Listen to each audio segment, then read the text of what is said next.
21대 대통령 선거 레이스가 이제 막바지에 들어가고 있습니다. 각 후보들도 바쁜 일정을 소화하고 있는데요. 오늘은 황영헌 개혁신당 대구시 선대위원장님 스튜디오에 직접 나오셨습니다. 네, 위원장님 안녕하세요. 네, 반갑습니다. 많이 바쁘시죠 요즘? 네, 뭐 정말 어떻게 지내고 있습니까? 새벽부터 저녁까지 대구에 이제 당원들이 네. 돈을 모아가지고 유세차를 마련했어요. 예. 근데 이제 보통 다른 그 정당들은 그 지역구만 선거를 하지만 네. 저는 이제 대구시당이기 때문에 대구 전역을 커버를 해야 되거든요. 네. 달성군에 갔다가 수성구에 갔다가 동구에 갔다가 진짜 정신없습니다. 네. 자, 이번 선거는 대통령 탄핵 이후에 치러지는 조기 대선인데, 자, 국민의 선택이 무엇보다 중요한 시점이지 않습니까? 네. 자, 개혁신당에서 바라보는 이번 21대 대통령 선거의 시대 정신은 무엇이라고 보세요? 첫 번째는 계엄으로 인해서 무너진 민주주의의 회복이라고 생각을 합니다. 또 민주당에서 사법부를 없애겠다라고 한다든지 이런 것들도 전부 다 민주주의에 대한 대단히 오만하고 무서운 네. 도전인데요. 그래서 무너진 민주주의의 회복이 이제 첫 번째이고, 두 번째는 다음 세대에 대한 희망이라고 생각을 합니다. 네. 저출산, 결혼도 하지 않고 이런 모든 문제들이 다음 세대들이 미래에 대한 희망이 없어서 그런 거거든요. 그래서 이제 다시 한번 경제를 살려야 되고 글로벌 무역 위기에서 대한민국의 위치를 다시 회복하는 게 정말 중요하다고 생각합니다. 네. 상당히 뭐 대구 이곳저곳을 다니시면서 네, 많은 분들을 지금 만나시고 계시잖아요. 네, 그렇습니다. 민심은 어떻게 보고 계십니까? 이게 하루가 다르게 이제 대구 시민들의 여론이 달라지는 것 같은데요. 네. 탄핵이 되고 이제 대통령 선거가 예상이 됐을 때 초기에는 저희가 이준석 후보가 바로 국힘 후보를 누를 거라고 생각했습니다. 네. 그리고 이제 국힘에서 이제 후보가 결정되는 과정에서도 굉장히 문제가 많았고요. 그런데 더불어민주당에서 사법부를 없애겠다 또는 네. 대법관을 탄핵하겠다라는 말을 했을 때 정말 보수 진영이 공포를 느꼈던 것 같아요. 네. 그러면 공포를 느낄 때는 지금 당장 싸워줄 수 있는 사람이 필요하잖아요. 네. 이준석 후보의 지지율은 아직은 낮고, 네. 예, 그러니까 국힘으로 많이 모였던 것 같은데, 그런데 혼자 힘으로 안 되거든요.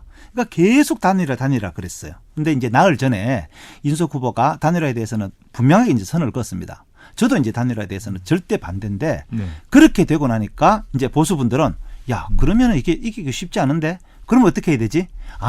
TV 토론을 통해서 진짜 이길 후보는 네. 이준석이구나라는 데 대해서 공감을 많이 하시는 것 같고요. 그래서 제가 TV 토론 한 번 하고 두 번 하고 그러면서 시민들을 만나면서 시민들의 표정이 많이 달라진 것 같고요. 응원한다, 지지한다 그런 분들이 굉장히 많아졌습니다. 네.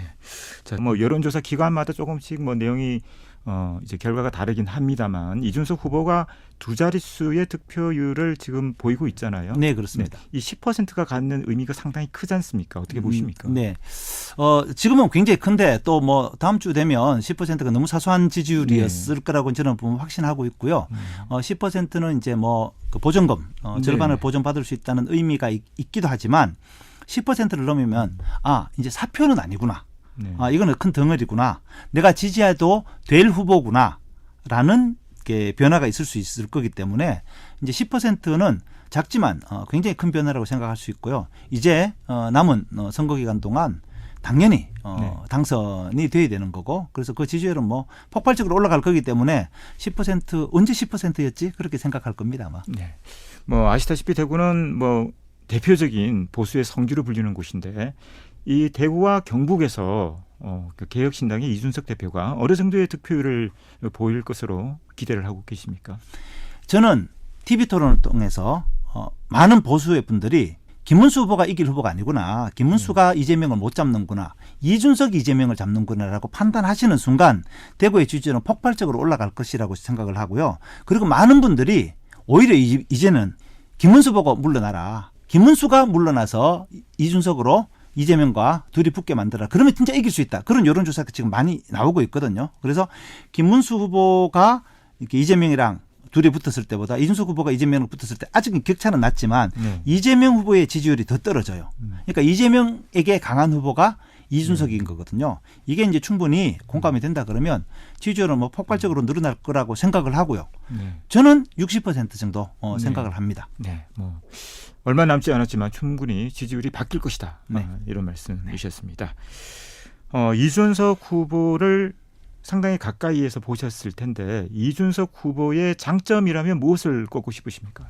이준석 후보는 뭐 우선 너무너무 똑똑하고요. 네. 예. 그런데 그것보다도 하버드 대학 나온 친구가 상계동에 있는 가난한 친구들에게 수학을 가르치겠다는 생각을 했다는 거는 저는 굉장히 놀라운 스토리거든요. 네. 정말 따뜻한 마음을 가진 친구예요. 그래서 이 시대에 지금 사회에 힘들어하고 미래의 희망을 잃어버린 친구들에게 희망을 심어줘야 되겠다라는 의지가 있는 거예요. 사명감이 있는 거예요. 그러니까 단일화할 수가 없는 거죠. 그래서 그 명민함과 그 따뜻한 마음 두 가지를 이야기를 하고 싶습니다. 네. 자, 이 방송이 대구와 경북에 나가고 있잖아요. 네, 그리고 그렇습니다. 각 후보들마다 대구와 경북의 공약들이 있습니다. 네. 이준석 후보가 갖고 있는 대구와 경북의 공약은 무엇이라고 할 수가 있을까요? 이제 대구 경북의 타당에서는 그냥 뭐 AI 로봇 뭐 그렇게 이야기를 하고 있습니다. 그것이 사실 대구의 경북의 경쟁력이랑 좀 무관하거든요. 그냥 뭐 서울에서 듣기 좋은 말을 대구에서도 와서 하고 있는데 이준석 후보야말로 일단 경북에서는 지금 산불 피해로 인한 피해 복구를 이야기를 많이 하고 있고요. 대구에 지금 신공항 이야기는 안 하고 있습니다. 네. 왜냐하면 이런 것들이 오히려 미래 시대에 큰 짐이 될 수가 있습니다. 그래서 대구 경북에 실질적으로 도움이 될 수 있는 기존에 대구가 가지고 있는 그 기계 제조 분야에서의 강점, 그다음에 대구가 또 인공지능 디지털 교과서를 아주 이제 그 적극적으로 활용을 하고 있거든요. 이런 부분을 통해 가지고 디지털 교과서 산업에 있어서의 경쟁력을 가진다든가, 그래서 대구의 강점을 가지고 미래를 건설하는 그런 이제 다양한 공약들을 준비하고 있습니다. 네.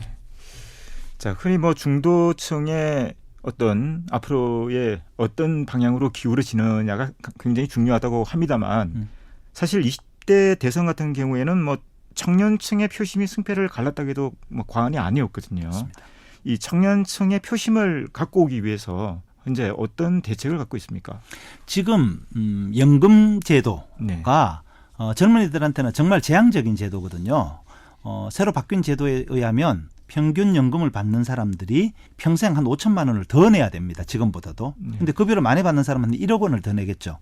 그런데 막상 이분들이 연금을 받을 나이가 되면은 연금이 고갈된다라고 말하고 있는 게 국민연금공단의 공식적인 자료예요. 네. 이 말이 안 되는 거죠. 돈을 더 내라 그래 놓고 당신들은 받을 돈이 없어라고 이야기를 하기 때문에 젊은 사람들은 우리가 왜 연금을 내야 되냐라고 분노를 많이 하지 않습니까?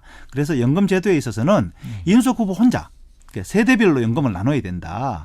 20대가 적립한 걸 가지고 20대가 받아 쓰고 지금 50대가 적립한 걸 가지고 50대가 받아 쓰는 그 연금별로 이렇게 슬라이스를 나누는 것이 유일한 해법이거든요. 그래서 이제 그런 식으로 연금 제도를 바꾸려고 하고 있고요. 그 외에도 젊은이들에게 진짜 중요한 일자리는 과학기술의 도약, 혁신인데 과학기술의 혁신을 만들어낼 수 있는 사람 사실 이준석 후보밖에 없죠. 그래서 그런 면에 있어서 실제로 여론조사에서 보면요. 20대, 30대에서는 벌써 김문수 후보를 넘어섰고요. 실제로 이재명 후보랑도 근접하게 가고 있는 여론조사가 많습니다. 이제 TV토론이 사회 분야, 정치 분야가 나오면서 뭐 20대에서 바로 골드크로스가 일어날 거고 이것이 젊은 사람들이 느끼는 미래에 대한 공포 때문에 나온 거거든요. 그럼 이분들이 저는 제가 그렇게 이야기합니다. 부모님 설득해라. 할아버지 할머니 설득해라. 아버지 우리의 미래가 너무 불안합니다. 나는 그래서 이준석을 선택합니다. 아버지 나의 미래를 위해서 선택해 주세요. 라고 이제 그렇게 이야기를 하고 있는데 아마 그렇게 되면 그 지지율이 젊은 사람들에서 이준석 후보에 대한 높은 지지율이 연령을 쭉 높여가면서 이제 결과적으로 이준석 후보가 당선되는 그런 결과가 될 것이라고 확신합니다. 네. 선거는 전략이다. 이런 말이 있지 않습니까? 네, 그렇습니다. 자, 앞으로의 선거 전략은 어떤 부분에 좀 포인트를 두고 초점을 두고 진행을 해 나갈 계획인지 말씀해 주세요. 이때까지는 그러니까 지난 목요일까지는 단일화를 가지고 이야기를 했습니다. 네. 이제 근데 단일화에 대해서 명확한 선을 끊고 난 다음에는 이제는 그러면 과연 누가 이재명을 잡을 수 있겠는가라는 고민을 하는 거예요. 네. 이때까지는 단일화했으니까 김문수로 이준석이 물러나면 김문수의 지지율이 올라가지 않을까라고 했는데 이제 단일화 절대 하지 않는다 그랬고 그는 많은 분들은 진짜 이재명을 잡을 사람이 누구인가를 보고 있는 거거든요. 그래서 이제 TV토론 2번 하면서 여론이 이제 확 바뀌고 있는 걸 느끼고 있는데 그래서 이재명을 잡을 후보는 이준석이다. 그리고 젊은이들의 미래를 위한 후보는 이준석이다라는 것을 확실하게 밝히는 것이 우리의 전략입니다. 네. 자, 대구와 경북의 유권자들에게 하고 싶은 말씀 전해 주시겠습니까? 이재명 정권 무서우시죠? 이재명 잡을 후보는 이준석입니다. TV 토론을 통해서 보셨잖아요. 이재명을 가장 날카롭게 공격하고 이재명의 거짓을 드러내는 후보가 이준석 후보였다는 것을 기억해 주시고 이제 마음을 바꿔서 진짜 이재명을 잡을 후보 이준석 후보 기호 4번을 선택해 주실 것을 간곡히 부탁드리겠습니다.